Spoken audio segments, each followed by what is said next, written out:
Hey, I'm Carl Hood with Analog Way, and welcome to my office hours.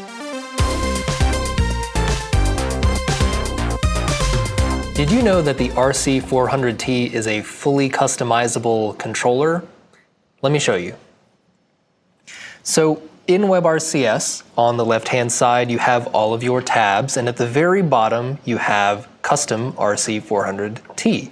Now, when you click on this tab, you'll notice that it gives you a visual representation of the actual physical controller here in the GUI, and it's got this default basic layout of screens here and then master memories on rows 2, 3, and 4. Now, when you click on one of these green buttons on the right-hand side of a row, you'll notice you've got all these options for choosing what the row can be. It can be obviously any of these kinds of memories. It can be a screen or layers. It can show you multi-viewers, background sets, inputs, images, or at the very end you have a custom option.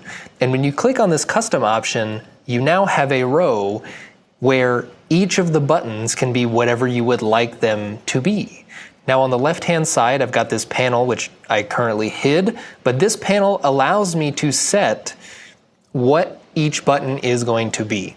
So for example, I can have a button that targets a specific screen or a layer of, any screen really, or specific layers on a specific screen, or even multi-viewers.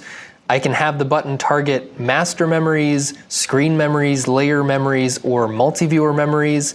I can have the button target specific sources like live inputs, images, or background sets.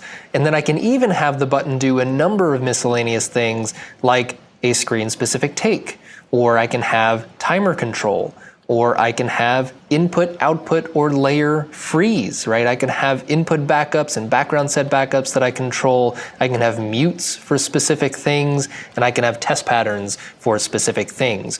All of these options here are routable and assignable to a button in your custom row. So let's go ahead and do a couple here. I'll target maybe my screen.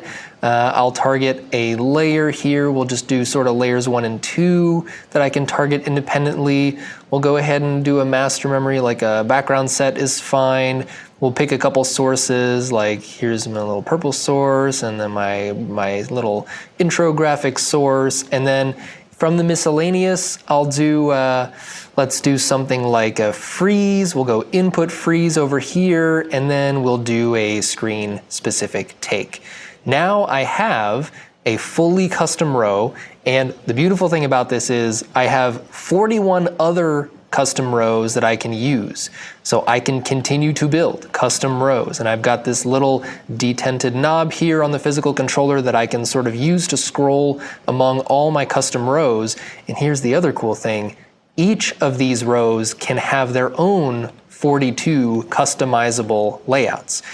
What's more, I can save these custom row layouts into custom row memories. So I can call this my favorite custom, for example.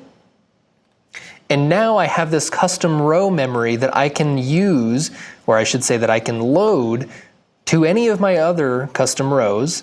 And now let's say I like this whole panel the way it's set up, and I want to save that as a custom panel memory. Well, I also have that up here at the top right. I've got a panel memory section. I can save the entire panel, call it my favorite panel. There we go. And now, even if I go and change what these rows are, you'll notice, I did multi-viewer twice. There we go. You'll notice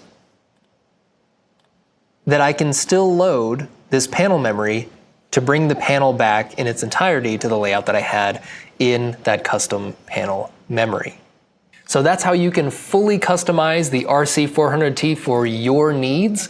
Be sure to check out my other office hours videos for more tips and tricks. Thank you for watching, and I will see you in the next one.